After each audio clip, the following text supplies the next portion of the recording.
We have the tools. We have the talent. It's Miller time. It's Miller time on Talk Radio WRNR. A look at local sports with the play-by-play voice of local sports, Matt Miller. Well, good evening, everyone, and welcome in to Miller Time on this Wednesday, June 6th. Matt Miller along with Matt Crawford.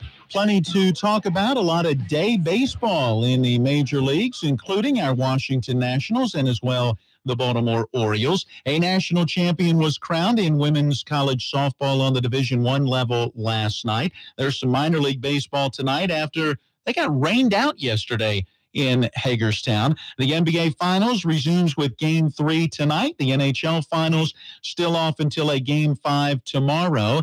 And a gentleman with West Virginia ties is going to be the commissioner of the next version of the XFL. So we've got all of that to talk about. How did they...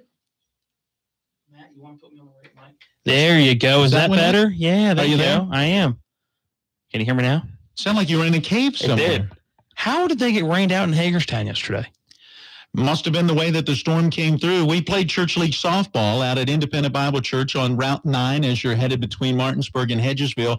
We got rained on off and on during the last couple of innings of the game that we were playing. So that would have been probably somewhere between 7:30, 8 o'clock. It got dark in a heartbeat. So the way that I'm thinking of the field configuring and looking at the clouds, it must have followed the river and rolled through Hagerstown. Charlestown had nothing. Nothing? Not a drop of rain. That's why I was so confused as to why it would have been rained out. Yeah, they got rained out yesterday, so they're playing a doubleheader. In fact, game one of the doubleheader just getting underway at 5:05. They'll play two 7-inning games tonight in Hagerstown, where the Suns are 20-35. They host the Lakewood Blue Claws, who are 33-23. We were hoping to talk with Sean Murnan, play-by-play voice of the Suns. He normally joins us middle of the week, Wednesday, sometimes Thursdays. I texted him earlier today, and his reaction was, sorry, I can't talk. I was going to say, he's not talking to anybody right now, even us. Yeah, literally can't talk. He said it's one of the rare times, first times, that he's really lost his voice and not able to talk. He said he was hoping he might be able to get it back in time to at least do some of the doubleheader tonight. Otherwise, he said his broadcast assistant might be doing most of the play-by-play this evening. We'll have to tune in at some point during one of the breaks and see if it's Sean or if it's somebody else doing it. If it's Sean, if it's some raspy voice that you can see if he's barely froggy. Yeah, exactly. Well, some good news and something we definitely want to talk with Sean about. The All-Star game is coming up June the 19th in the South Atlantic League, and a couple of Suns players and their manager have been named to the North squad. Pitcher Nick Raquet, along with outfielder Nick Banks. So apparently, if you're a Nick, you're in good shape. All right, Ben, this would have been a good question for Sean today. With guys going up and down, being a minor league system, how do they determine, is it if you're selected and still in single A?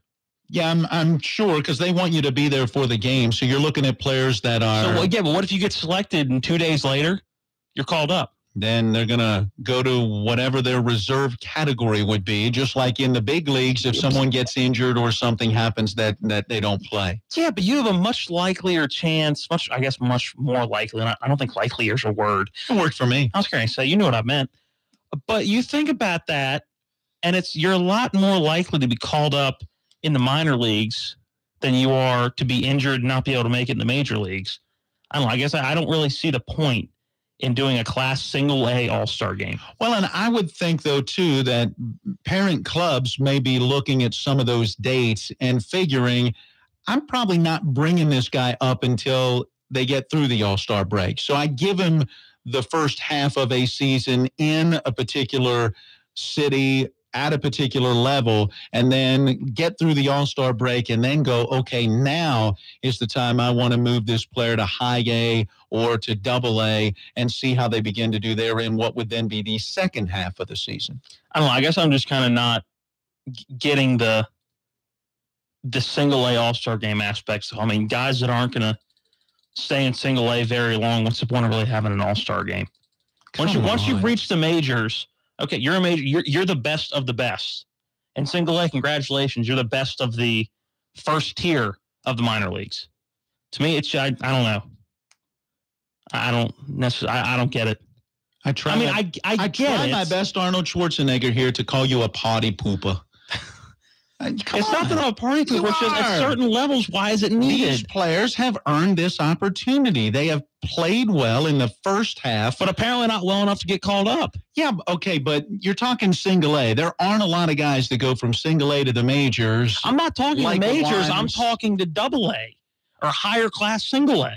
Well, at some point, the opportunity for that draw is, going to be there. Hopefully, that's what each of these players is playing for. If you were a single A player and somebody looked to you and said, congratulations, you're a single A all-star.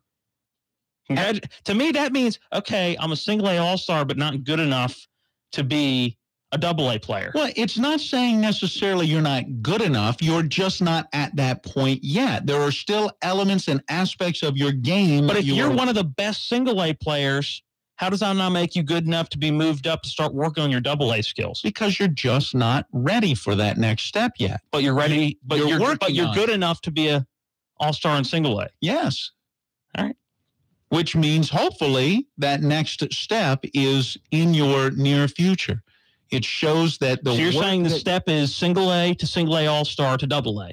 I'm not to double A all-star to No. I mean, I'm not saying there are guys that will skip that whole process. Look at Juan Soto, who would be an all-star if he was still in Hagerstown.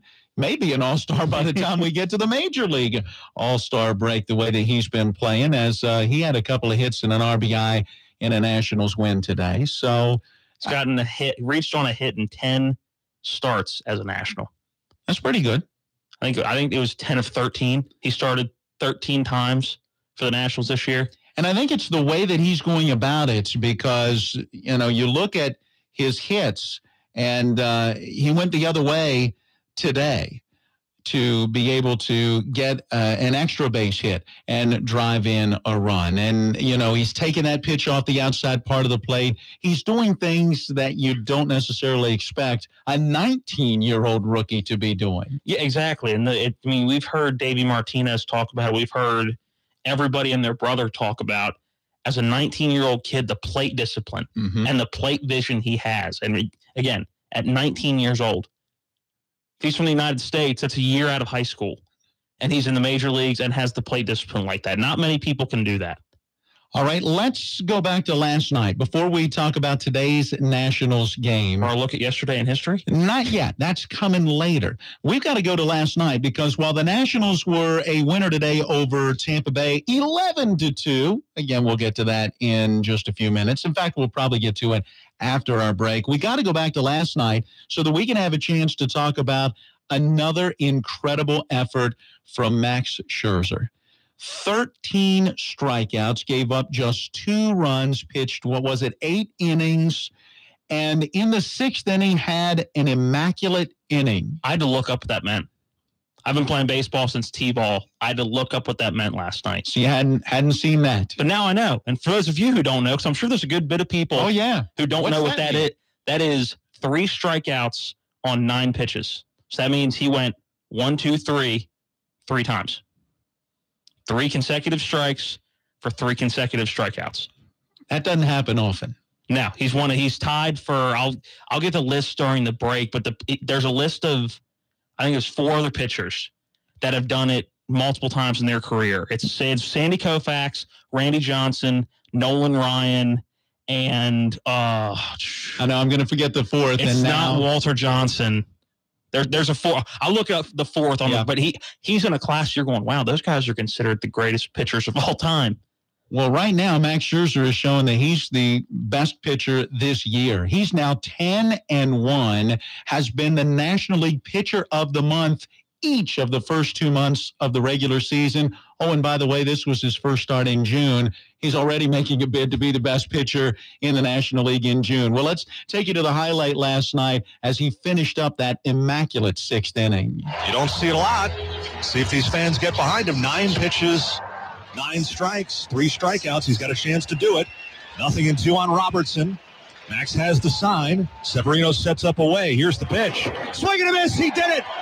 It's an immaculate inning for Max Scherzer. Second in his career, third in Nationals history.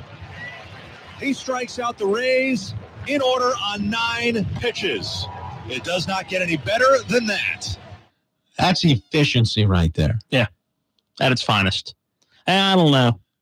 3 outs on 3 pitches, I think, would be a little more efficient. That's true. It keeps your strike out to ball efficiency and strike out just, yeah, that's incredible. After the game last night, Scherzer talked about his pinpoint command. Yeah, mechanically I feel great.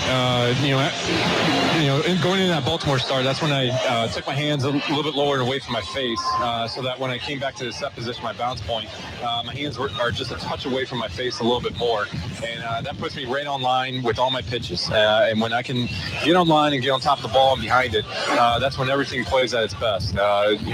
Again, I had great fastball, glove side command tonight. And that really sets up everything and allows me to pitch at both sides of the plate with all my pitches. And Sevy was back there calling a great game. We had a great feel of what we wanted to do tonight against their lineup, and Sevy did a great job of calling the game. Yeah, great job, pitcher, catcher, and the offense did just enough, right? Matt Adams, a home run. Wilmer Defoe had a triple and drove home a couple of runs as the Nationals won last night over Tampa Bay 4-2. Can we take a second and talk about how Daniel Murphy isn't even in this lineup yet? Right? This is going to be, and now that they've, over the last month, started to consistently play the Nationals baseball we expected to see at the beginning of the season, where do you put Daniel Murphy? You take Defoe out? Do you take Soto out? I mean, who do you... I'm going to imagine it's Defoe because it's got to be. Yeah, I was going to say it's got to be Defoe. But I mean, who do you take out to put in a guy who hasn't played this year? If you are Dave Martinez, first-year manager for the Nationals, those will at least be good decisions that you have to make. They're hard, but it's good that you have those type of decisions to make. And it's certainly what you're doing, too, is you're developing some depth that you may need later in the year, as injured as this Nationals team has been. All right, we'll take you to today's Nationals win over the Rays. Talk a little college softball as well as we continue next with more Miller Time.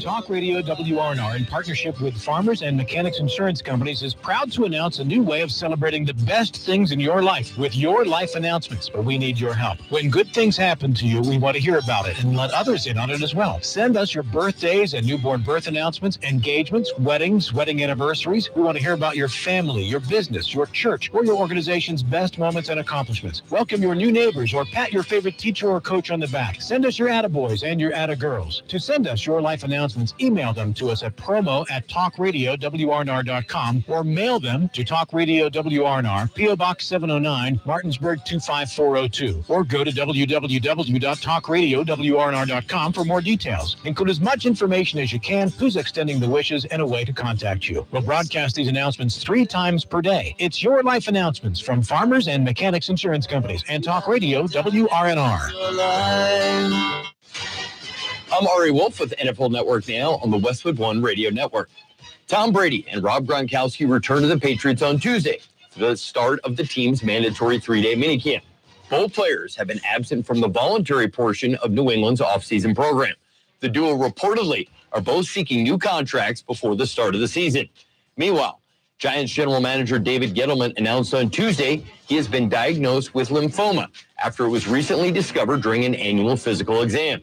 The GM says the doctor's outlook for treatment is positive, and he plans to continue to work as allowed during his treatment. NFL Network insider Ian Rappaport is reporting the Texans are expecting neither Deshaun Watson or J.J. Watt to start training camp on the PUP list. Watson tore his ACL in November, and Watt suffered a gruesome broken leg 5 games into the season. Both players are expected to be ready to go for July's training camp. This has been NFL Network Now on the Westwood One Radio Network. I used to have a sweet tooth, had it removed when I was a kid. So what do I crave instead of chocolate? A big red box from Grainger. Grainger satisfies my craving for great customer service with 24/7 support, effortless ordering, and same-day pickup or next-day delivery options. No busy signals, no cavities. I love Grainger. You know why? Because when it comes to reliable product and technical support, Grainger's got your back. Call or click Grainger.com to see for yourself. Grainger, for the ones who get it done. Diabetes, high blood pressure, anxiety meds, everyone's on them. If you're a 50-year-old male, maybe a bit beefy, or even with type 2 diabetes, $1 million of term insurance may only cost you about $200 a month. Affordable term life insurance is out there. Call Term Provider and speak with Big Lou at 800-481-1458. 800-481-1458 or visit biglou.com. Coming up, more Miller Time. The Wellness Center at Berkeley Medical Center has introduced a 10-week sports-specific training program called SPEED for 12 to 17-year-old athletes. The goal of SPEED is to evaluate each individual athlete, assess their deficiencies, and design programs to improve the athlete's performance. The new program for young athletes includes strength and conditioning coaching from the Wellness Center pros, as well as the Technogym equipment. If you're interested in building a foundation of long-term athletic success and injury prevention for your athlete, contact the Wellness Center at Berkeley Medical Center. Come out and join members of the West Virginia University Mountaineers baseball program as they come to the Eastern Panhandle to host a traveling camp June 13th at Oakesdale Park, home of Martinsburg Little League. This camp will feature fundamental skills in hitting, infield, catching, pitching, and base running. It runs from 5:30 to 9:30 p.m. on Wednesday, June 13th. Cost is $50 per player, and you will be able to register at wvucamps.com. Again, that's wvucamps.com. Simply Free e-checking from City National Bank. Perfect if you want basic checking with no monthly service fees or balance requirements. Stop by any of our 7 Eastern Panhandle locations or visit us online at bankatcity.com. City National Bank. Member FDIC, equal housing lender.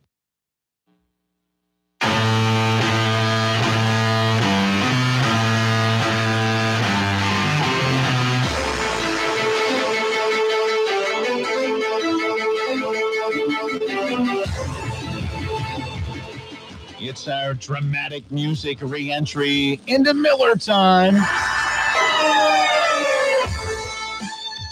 As we welcome in Matt Crawford.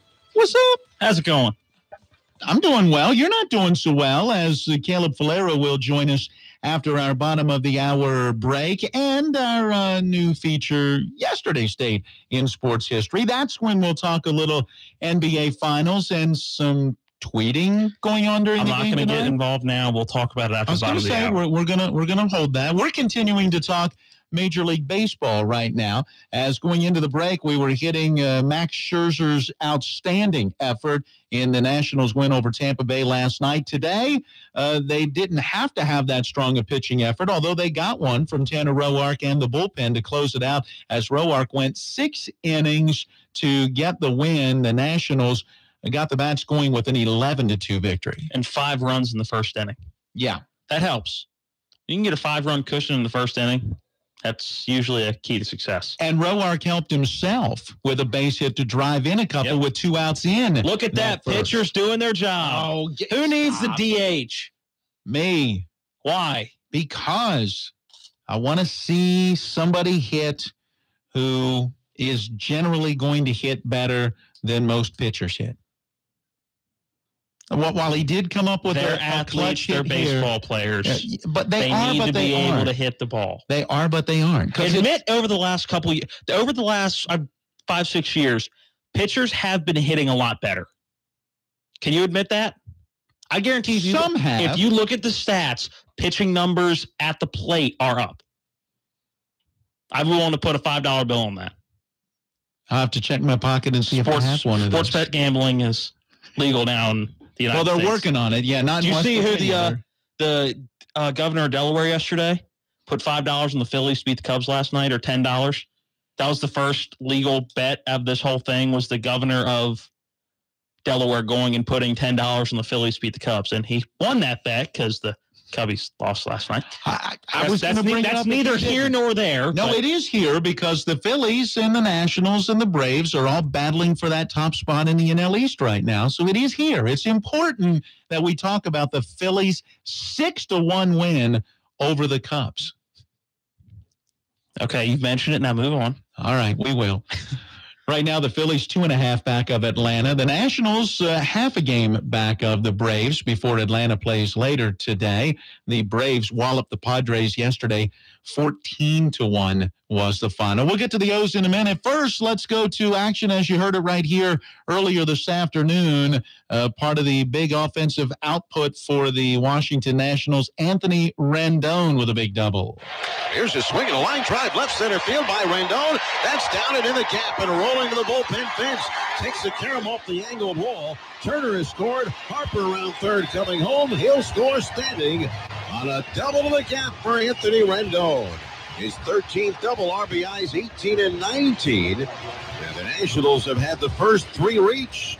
A Turner single, a walk to Harper, and a two-run double by Rendon. It's the Nationals 2 and the Rays nothing.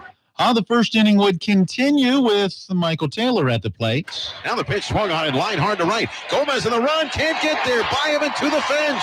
Heading for third, rounding third. Rendon coming home, rounding second. Heading for third is Soto. He'll stop there. And in at second with a double to right. The run batted in for Michael Taylor. This is 17th of the year on his 15th double. 3 runs home for the Nationals. Runners on second and third with still only 1 out. It's the Nationals 3 and the Rays nothing. And the Nationals have knocked out Johnny Venters in the first inning. Well, I believe it was a walk that loaded the bases before Anthony Rendon then had a base hit to bring home 2 more, 5-0 early for the Nats. They put 4 on the board in the 6th inning. Juan Soto, a part of that rally. He finished with 2 hits and a run batted in. How about Michael Taylor? 3 hits, 3 runs batted in, and Anthony Rendon tells Michael Taylor, anything you can do, I can do better. He had 4 hits and 3 RBI. 4 for 5 on his birthday. Bad. Yeah, happy birthday, Anthony Rendon. You know how old he is? I didn't catch how old he was. I didn't catch it either. Late 20s, early 30s. Somewhere in there.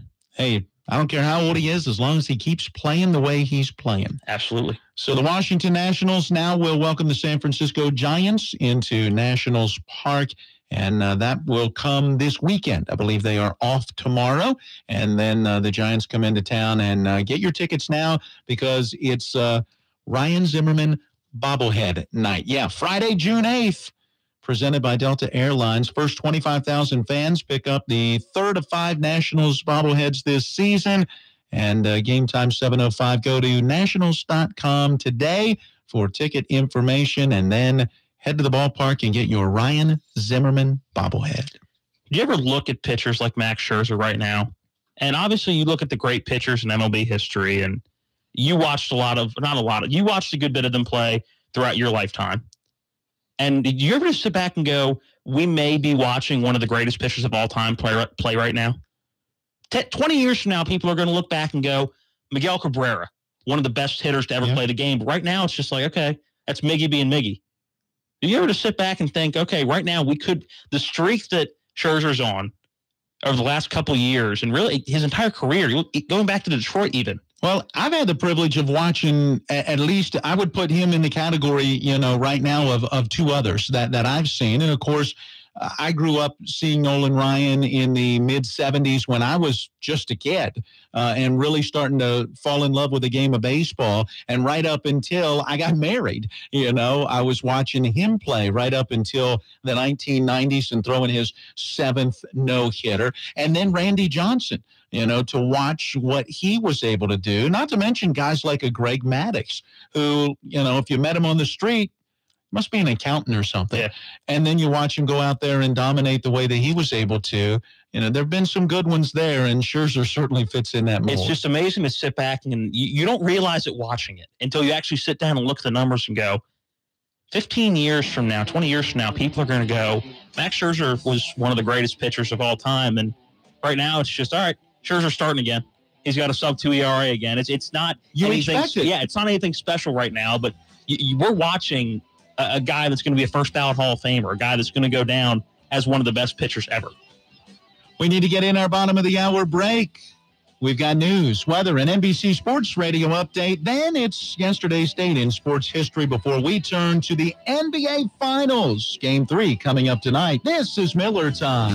CBS News Update. Alice is just so overwhelmed with what has taken place today. Michael Scholl is the attorney for Alice Johnson, whose life without parole drug sentence has been commuted by President Trump. Johnson, now a 63-year-old great-grandmother, has spent more than 2 decades in prison. Scholl says the sentence was much tougher than what she deserved. This is a woman who is a first-time offender in a drug offense where she didn't touch any drugs. She didn't, had no direct contact with drugs. Johnson's case was championed by reality TV star Kim Kardashian West, who met with the president at the White House. New Jersey Democratic Senator Cory Booker has fought for clemency for Johnson. There's thousands and thousands of people that deserve commutations, deserve pardons, and it shouldn't take Kim Kardashian going to the White House to get something like that done. CBS News Update, I'm Pam Coulter.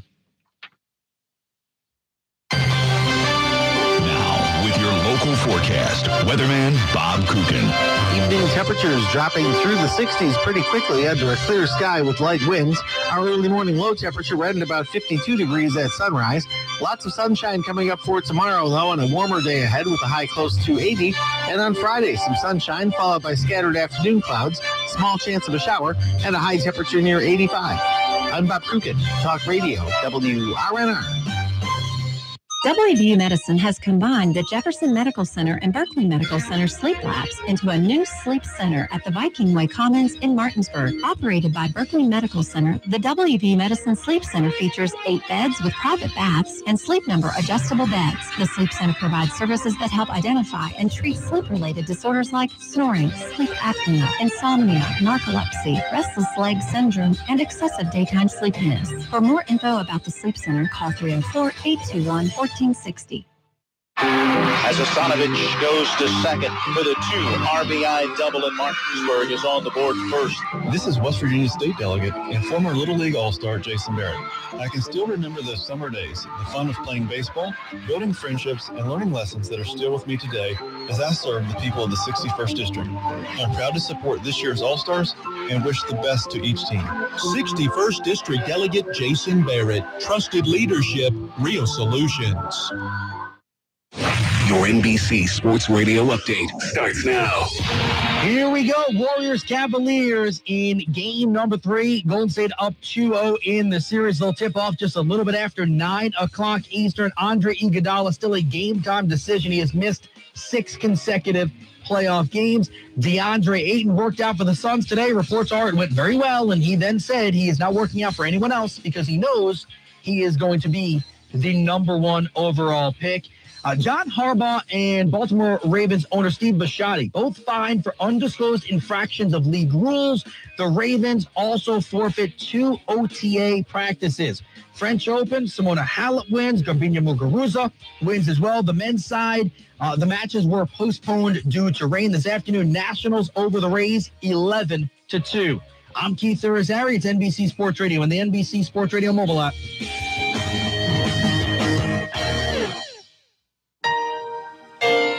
You think back to when your daughter was the tiniest, sweetest, softest, prettiest, most precious little person in your life. She cried and your heart raced. She smiled and you laughed. She said, "Mama," and you cried. Hi, this is Lori from Bechtel Jewelers. I know she spent a lot of time in your arms, by your side, in your lap. The years have flown, and she outgrew your lap, but she never outgrew your heart. Your girl is graduating now, and a gift she will wear and treasure forever is a heart pendant. Each time she looks at it, she'll know she's always in your heart. Wherever she goes, you'll be together. At Bechtel Jewelers, Route 11 South in Inwood, our heart pendants start at just $99 in sterling silver. You'll find them in gold, too. Some have gems. Some are sprinkled with diamonds that twinkle like she does.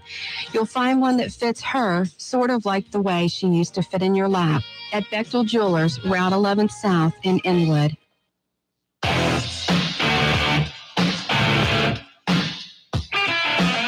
We welcome you back into Miller Time on this Wednesday evening, along with Matt Crawford. I'm Matt Miller. Our program goes till 6 o'clock this evening. Then it's NBC Sports Radio through the rest of the evening and into the overnight hours as the Nationals already wrapping up a win against Tampa Bay 11-2 earlier. By the way, Baltimore shut out the New York Mets 1-0. That's after a 2-1 win over the Mets last night. Both of those games in New York. Matt, the Mets have now scored only 2 runs in their last 42 innings, covering a span of 4 games, one of those a 14-inning game.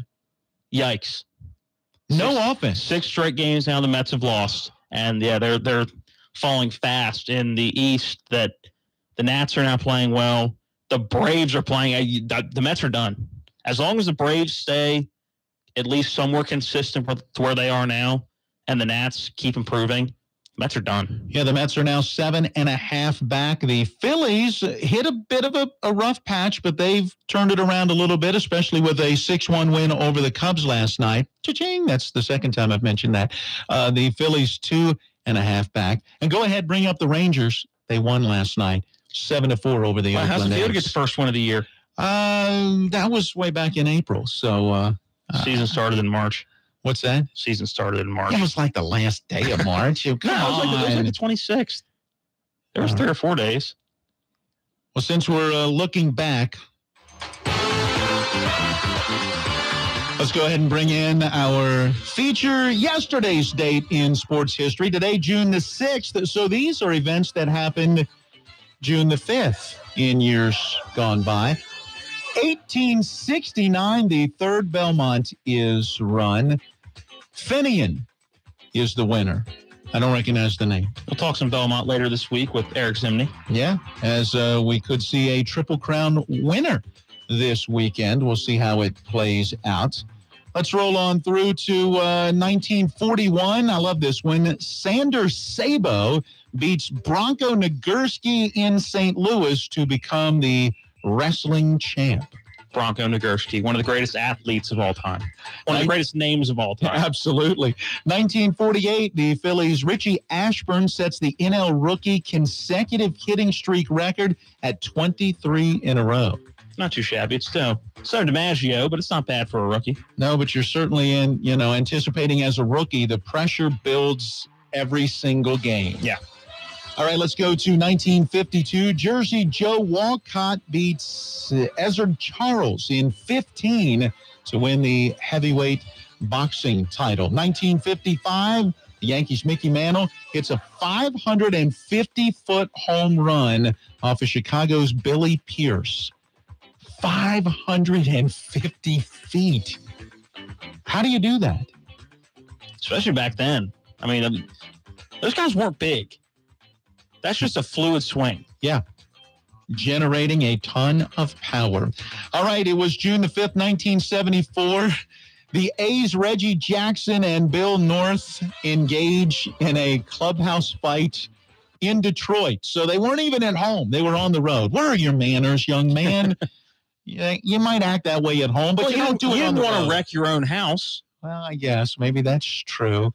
And maybe this is fitting for how well the Philadelphia 76ers played this season. 1977 31st NBA championship. It's the Portland Trailblazers over the Philadelphia 76ers 4-2. And that wrapped up on yesterday's date in 1977. Hey, good segue. It leads us into welcoming in from the newsroom our own Caleb Falero, our resident NBA specialist, as he cares more about the round ball than either Matt or myself. It's not the round ball. It's this level of the round ball.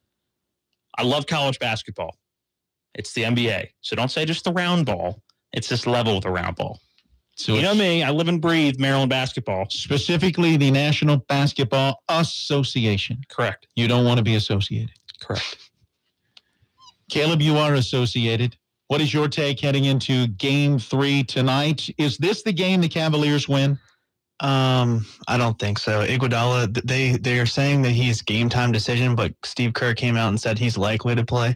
So the Warriors get back their best perimeter defender and a high IQ player on offense, and it's just going to be another blowout. I do expect that the role players for the Cavs will start hitting a little better since they're at home and they're used to playing on that court. But I still see Warriors in 4. So.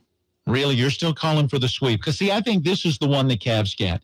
They make it interesting because it now becomes 2-1. All the talking heads on ESPN, the NBA/NFL network, depending on which season is being played. NBA or Tom Brady network. Yeah, there you go. They can be all over this. And, now the Cavs are going to make it. Are the Warriors in trouble? How everything gets over-dramatized. I think this is the one that if the Cavs are going to get a game, this is the one. Now, if they don't get this one, all right, Caleb, I'm back on your bandwagon, and it becomes a sweep. LeBron's got to play great, right? You talked about it, Matt, after game one. That game went to overtime, and frankly, the Cavaliers should have taken that game one. Before overtime. That's it, in regulation.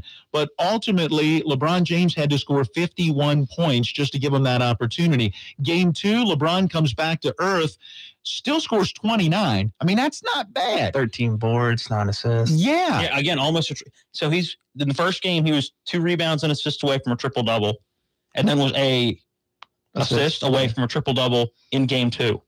And yet, the final was 122 to 103 as the Warriors really ran away with that one. So you got to imagine either that supporting cast has to step up, as you mentioned, Caleb, or LeBron's going to have to play another absolutely lights-out game. Kyle Triggs, the Martinsburg Bulldog girls basketball coach, who has helped us out with some broadcast over a couple of seasons as well. The former assistant on the NBA level with Mike Brown in Cleveland, making that transition out to the LA Lakers. He's got some insight. You know what? We got to get him on the line as this week and this series continues. He says Cavs win game 3. So mark it down. He's with me. I'd like to see it, but LeBron looks so tired last game. Hopefully these 3 days of rest, he gets his legs back underneath of him, but he looked really tired in game 2. All right, Caleb, I want to go off on something today. So please tell us the news you had that you told us in the something last special break. going on tonight? There will be a team of NBA referees. They're calling it the hashtag NBA Ref Watch Party that will be live tweeting game calls from refs in the game on Twitter. That is a hashtag joke. That is so... Who cares? So you're going to live tweet from refs that weren't good enough to call the NBA final, and we've seen the trash officiating in the final. These guys are worse. They didn't even get to call the finals. Oh, my God. Here's the way I can't see it. stand the... Who cares? Okay, you're an NBA fan. Do you care about that? You know what? It makes this finals a lot more exciting considering the basketball we're getting. Who cares what refs think that weren't good enough to play to even referee in the finals? Well, my God! Hold on. We're not necessarily saying that these refs were not good enough. Aren't the refs that are in the finals? Hold on.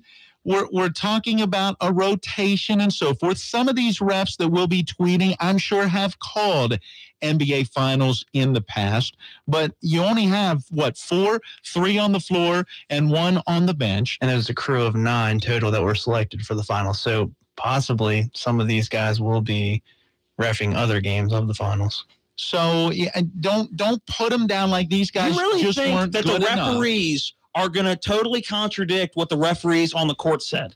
No. Probably not. Exactly. So it's going to be them defending awful calls going, well, I can see where he may have thought that. He took 8 steps, but I guess he only saw 2. 50-50 calls. The NBA is such a joke. And everybody complaining about LeBron. LeBron's the only guy on his team, and Golden State's all stacked. LeBron created the dream teams. Dream teams? What is the super team? The dream teams was the Olympic teams back with George. Let's not get into this. I didn't even know they had names. Paul Pierce and KG and Ray Allen created the super teams. Really? Well, they were good, but I didn't look at them as super. I mean, they went. They and didn't traded. make the biggest deal about the super teams like make LeBron. the decision. LeBron made. There was a ESPN documentary on the choice or the desk or whatever it was called. Decision. The decision. And you're telling me he's not responsible for the super team? Oh, but the NBA is such a joke. And now everybody's complaining, going, Golden State's got talent everywhere, and LeBron's the only guy doing anything. I saw something the other day. You remember when his Heat team had to play Dirk Nowitzki in the finals? That was their first year together. Okay, there's still talent. It's basketball. There's still talent. And you're playing a one-star team in the Dallas Mavericks. Jason Kidd. Yeah, it was Jason Kidd at the end of his career. He's still a Hall of Famer. Yeah, he's still a Hall of Famer, but every Hall of Famer's got to go down at some point. I wasn't Jason Kidd of the early 2000s. NBA drives me nuts. Refs tweeting. Can you imagine Ed Hockley sitting in a room tweeting about NFL calls? No. Oh, it just drives me insane. Ed Hockley would break the phone. I've seen those biceps. He's gotten flabby. Have you not seen him? No, I haven't. Oh, he's got. Last year, you could tell. I don't think he's hitting the gym as much. Yeah. What's up? The biceps don't look inflated anymore. Wow. Refs tweeting. No, only the NBA would Twitter be able to be on that platform. Caleb, will your phone be tinging every time one of those tweets comes out? Probably not. I didn't know if if you follow it, it'll ting every time, right? So you can kind of read it and see what they're thinking. NBA Finals, Game 3 tonight. What is it, 9 o'clock? Warriors at the Cavaliers. By the way, Steph Curry, 29 points in Game 1, had 33 in Game 2. Kevin Durant, Mr. Consistent, 26 points in each of the first 2 games. And I think pleasant sensation. That's the thing. I mean, you're talking those 2 guys carrying right now the Warriors, and you still have a cast of other characters that are pitching in, high teens, 20-plus points.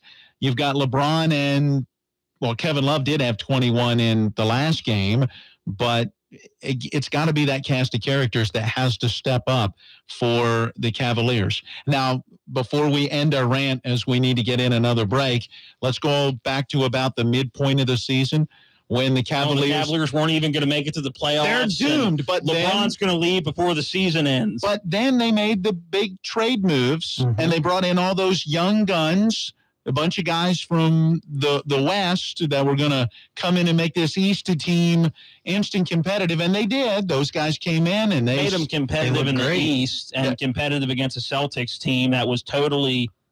And all of a sudden, all the injured reserves were on. All the good players on the injured reserve, and everybody was saying, "No, phenomenal team in Golden State, and they're back. Cleveland's gonna they're gonna win it all. Tiger's back. Cleveland's not, and Tiger's not back yet either." Good grief. We'll have this conversation every weekend all summer when Tiger makes a few shots that make you go, whoa, that was vintage Tiger. But then when he misses the putts and misses a fairway and can't finish strong and, ends up even in the top 10, you're still going, he's not back. A guy that Tiger will win a major this year. One golfer in the world for the amount of time that he ain't back until he does that. He's got to win a major. He is going to win a major this summer. You heard it here first. Tiger Woods will win a major this summer. He's still got 3 left, right? You still got the U.S. Open, the British Open, PGA Championship. I wasn't even going to that level. I'm talking U.S. I'm talking FedEx Cup event.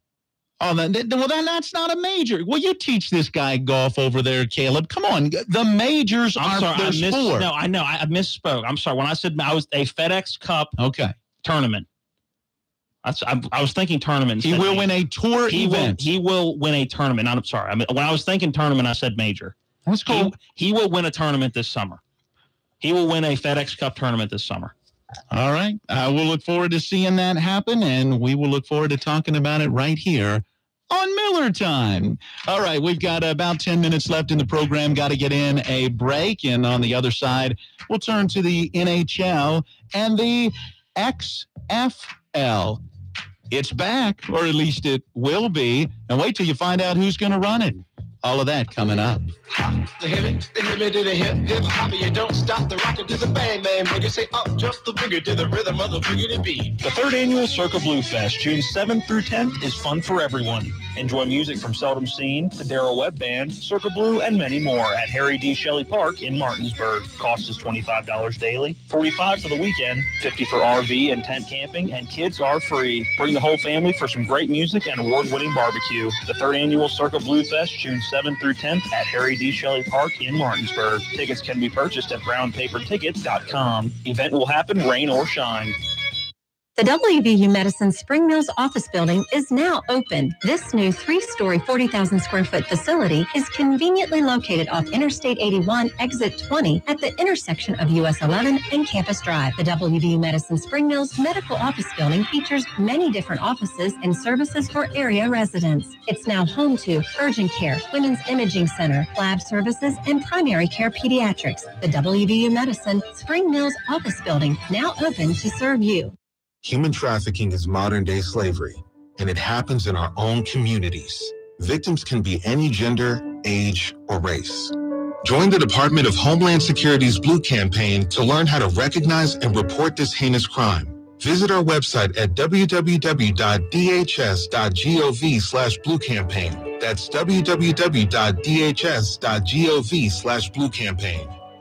Your second look could be their second chance. EPTA invites you to take advantage of their rider programs, the $5 all-day pass, the monthly pass, and the Get a Job, Get a Ride program. Visit EPTAWV.com for further details and come ride with us. This message brought to you by EPTA, the Eastern Panhandle Transit Authority. For schedules and rider information, visit EPTAWV.com. EPTA serves Berkeley and Jefferson counties. Take a bus, come ride with us. Excuse me, ma'am. I can take you over here. Yes, I have been grocery shopping here for years, and you are my favorite cashier. Wow, thank you. You're quick. You can field anything on the belt. Nothing gets by you. Will you sign my orange? All your favorite players and a reason to get excited? There's a place for that. Nationals Park. Your Washington Nationals are in town June 8th through the 10th for a big weekend series matchup against the San Francisco Giants. See you at Nationals Park, your place to be a super fan. Buy your tickets today at nationals.com.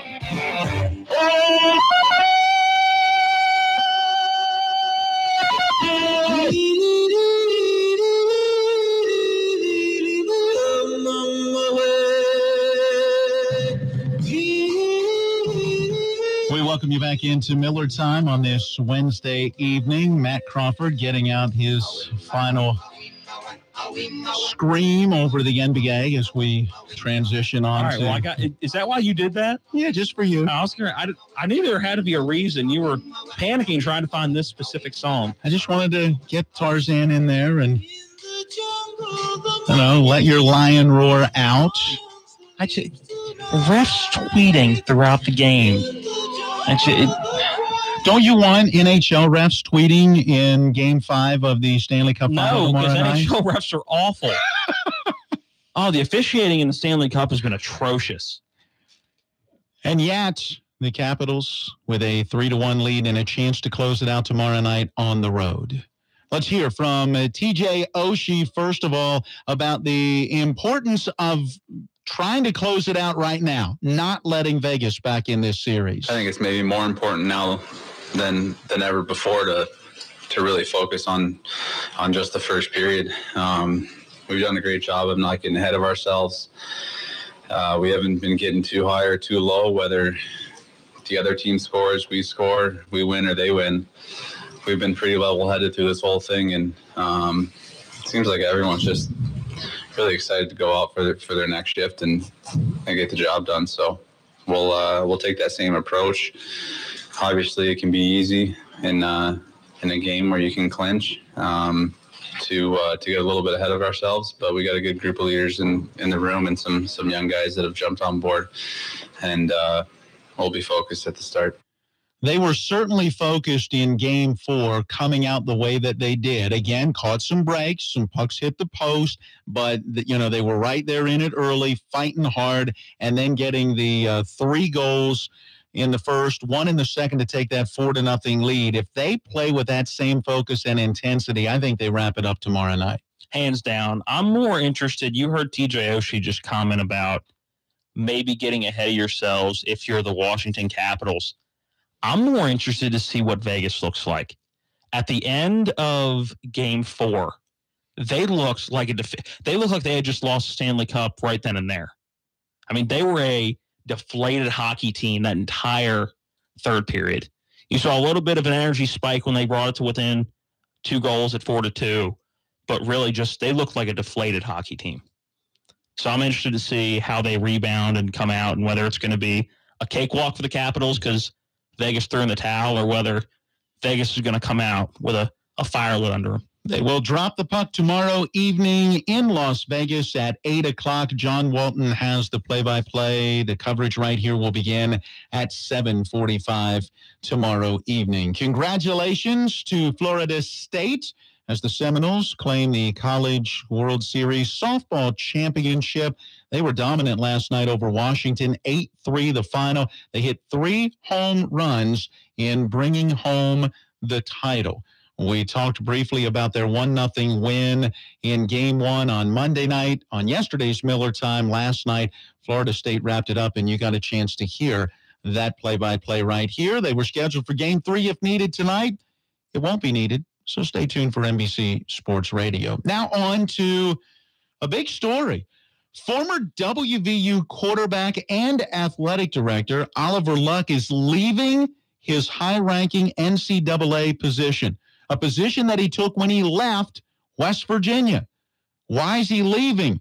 To become commissioner of the next version of the XFL. You remember the first version of the XFL, right? Yep. Yeah, that is the league that was founded by pro wrestling mogul Vince McMahon, probably their most famous player. He hate me. Remember on the back of the jersey as they played with that. This is going to be a classier XFL, though. That is the key. That's right. Oliver Luck is saying that he has agreed to become the commissioner because in his conversations with Vince McMahon, they have talked. This is legitimate. This is to be regular football, perhaps a stepping stone for guys that don't quite make it in the NFL, but maybe can eventually make it in the NFL. This will be quality football. Haven't they figured out that nothing is going to surpass the NFL yet? I don't know that there's how many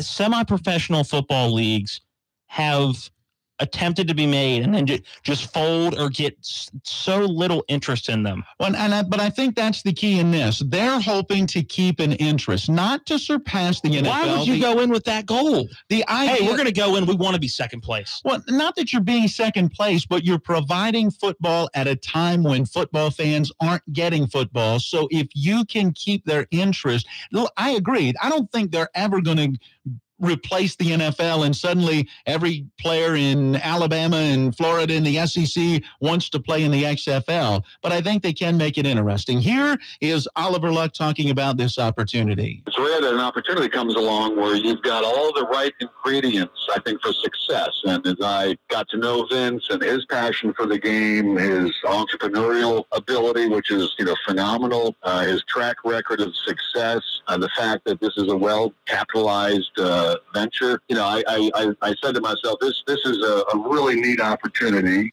He goes on to talk about, his role in helping to establish the cities and the teams. The goal is that there will be 8 teams in 8 different cities, and they'll play a 10-week regular season, and they'll play during the NFL off season.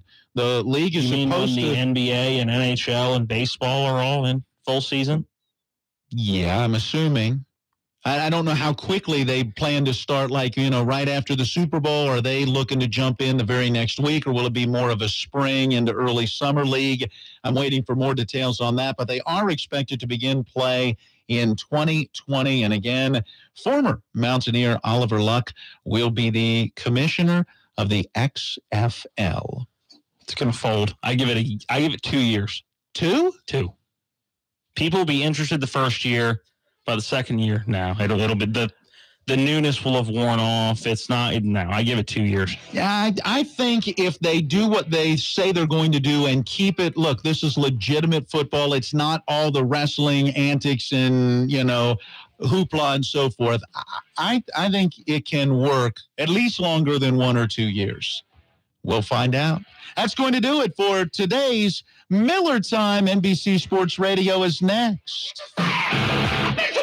Here's your local news from Talk Radio WRNR. Police say she was high when she burst into the house and, according to a person who lived there, punched a woman in the face, threatened her children, and attacked that woman's husband. He managed to fend off and subdue Tina Weiss until police arrived into the Secretary of State's office. 54 of the state's 55 counties reporting registered